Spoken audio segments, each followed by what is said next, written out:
อดทางแบกรักษาเลยพี่น้องป้อน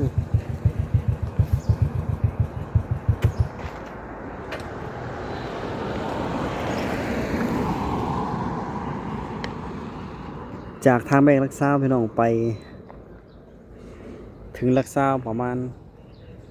97 กิโลพี่น้องปาดเนาะยังไกลได้97 กิโลเนี่ย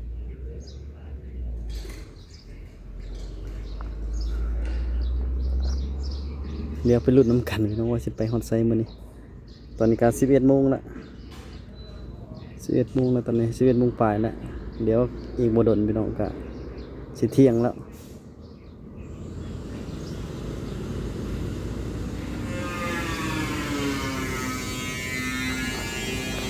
ต่อ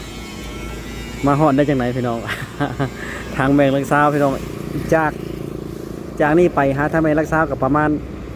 97 กิโลพี่น้องถือว่าไกลเติบประมาณ1 ชั่วโมงปลายพุ่นละฮอด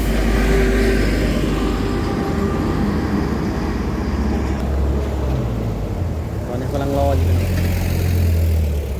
เบิ่งการเดินทางเขาลุย อากาศฮอดเลยมื้อนี้พี่น้อง